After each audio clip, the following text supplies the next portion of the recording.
Now, world leaders are gathering in Switzerland for Ukraine's Global Peace Summit. The meeting, held at the luxury Bürgenstock resort near Lucerne, is being described as one of the most committed attempts yet to establish a peace plan for Ukraine. Now, leaders are set to discuss Kyiv's 10-point proposal to end the conflict, alongside three other themes: the nuclear threat, food security, and humanitarian needs of the war-torn nation. Just over half of the 160 states and organizations invited will be attending the two-day conference. U.S. Vice President Kamala Harris, French President Emmanuel Macron, and German Chancellor Olaf Scholz are among the leaders participating in the gathering. Russia will not be attending, prompting China to also give the meeting a pass. Moscow dismissed the meeting as, quote, futile. Russian President Vladimir Putin did, however, set out his conditions for peace ahead of the summit.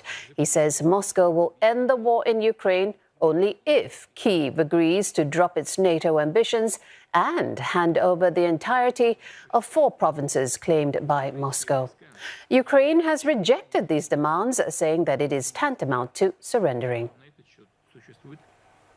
Now let's get more from Philip Crowther. He is joining us live from Bürgenstock resort near Lucerne in Switzerland. Philip, first talk to us about the agenda this weekend and the key things that the leaders are hoping to achieve. Well, it's pretty clear what won't be achieved here. That is peace between Ukraine and Russia. That's not going to be happening here, not this weekend. It is the hope of everybody who is involved here, and there are 101 delegations altogether, say the Swiss hosts, and it is, of course, they themselves who would love to go into the history books as the mediators between Russia and Ukraine. Switzerland, one of those countries who are still in touch with Russia at a high level. It's not going to happen this weekend, and there's a main reason for that. It is a very glaring absence, and that is that of Russia. There is no representative here from Moscow. The Ukrainian President Volodymyr Zelensky, of course, is here. He has already addressed the press, and he hopes that this can be a historic summit for Ukraine, he says. And his roadmap for peace, that will be essentially used as the basis here, but it won't include the most important points from the Ukrainian point of view. That includes their insistence that Russian troops withdraw from all Ukrainian territory. That is something that might not even be discussed here over this weekend, and certainly won't be agreed upon. Instead, other parts of that peace plan will be discussed, those that are easier to achieve.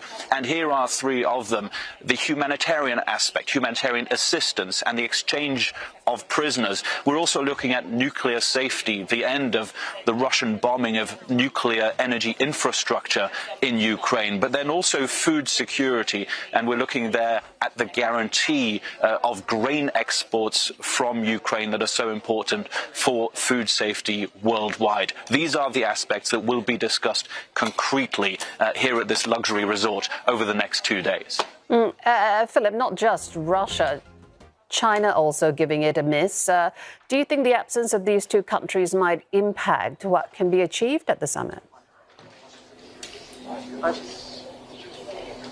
Oh, yeah, absolutely. These are glaring absences. Russia is not here because Moscow was not invited upon the insistence of Ukrainian President Volodymyr Zelensky. Again, the goal is that Russia at some point will be part of these peace discussions. That is one of the goals of this summit, to talk about a roadmap of how to achieve peace in the future. We're very far away from that goal still, but Russia will have to be at the table at some point, say the Swiss hosts. So Russia is absent, and because of Moscow's absence, China has also decided not to be here. It would like to be part of these types of discussions, says Beijing, but only if both Ukraine and Russia are involved. Zelensky has accused China of trying to undermine this peace conference. That is something that Beijing has denied. Russia, by the way, sees this conference as futile, saying that it is a ploy to deviate everyone's attention. Still, over 50 heads of state and government are here. That includes every member of the G7. Though US President Joe Biden is not here, Vice President Kamala Harris is here instead and has just arrived here on the outskirts of the city of Lucerne. Also, almost all European countries are represented at the highest level. But the global south, as it is called, the developing world, if you will, is not represented in a high number here. Brazil is here, but only in its observer status. India has a low-level delegation here. And these are the types of countries that Ukrainian President Zelensky has tried to insist over the last few weeks and months that they should be here. But that is a goal that has not been achieved.